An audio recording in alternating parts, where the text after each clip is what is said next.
आज आम आसीचु गंगेश्वर आ जमुनेश्वर मंदिर बहुत सुंदर। जानी 8 दिन तले देखी आ भितर गोटे पोखरी अच्छी देखे भितर शुणा जाए जे ये माने लोक कथा अनुसार ये माँ पार्वती कीर्ति और बास को बद्ध करने पर माने जो तृषार्थ अनुभव कले देवी तृषा निवारण पाई भगवान शिव भूमि उपर को त्रिशूल निक्षेप करी एक जल उत्सव सृष्टि करते।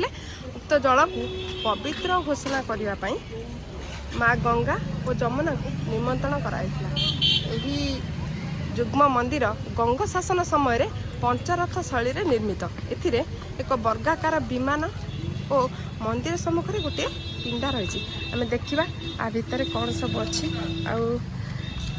जदि इच्छा हम तो ड्रेस गोटे नहीं आसी जदि इच्छा हम मुझे गाधेबी से अनुसार प्रस्तुत होकर आसी देखा कौन हो।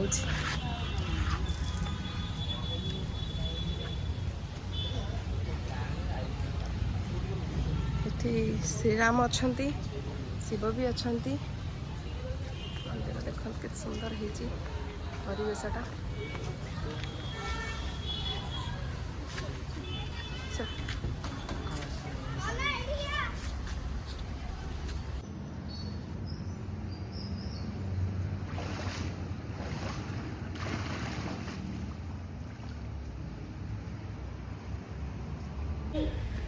कौटू पानी आसे कहीं जानना कि कौटी के पानी जाए कहीं जानना। यहाँ गोटे स्थिर जल नुहे माने पानीटा ये सब बेले चालू थाए।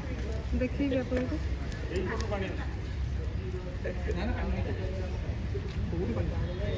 ये से पानी फ्लोटा ये स्त्री लोक मैंने गाधेवाई अच्छी। ये साबुन फाबुन मारी गाधेया मना कि देखो ये गोटे छोटिया कुंड अच्छी। यही बाट दे पानी जाऊँगी बाट दे पानी जाऊँगी। स्त्री लोक मैंने माने गाधेबे यही कुंडर केते सुंदर व्यवस्था सब कराई।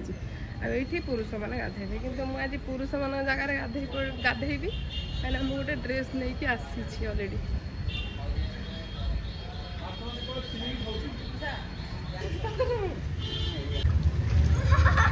गाधे बहुत भल लगे मत लगे पहरा फुली गले मन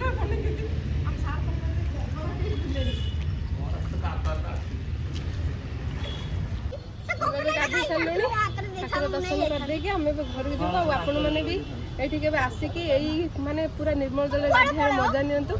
यहाँ आप केते थर भी भुवनेश्वर बुलिया आसते लिंगराज मंदिर खूब पाखे सर्च करूँ यहाँ कौटी अच्छी। या ना हूँ गंगा जमुना कुंड। आ विश्वास करा जाए जे एठी गाधे सारिकी ईश्वर को मुंडिया मारे देहरे थिबा अनेक रोग भल होता है मनर थिबा अवसाद मध्य दूर होता है। निश्चय ये थरे आसतु। जय जगन्नाथ जय बाबा लिंगराज।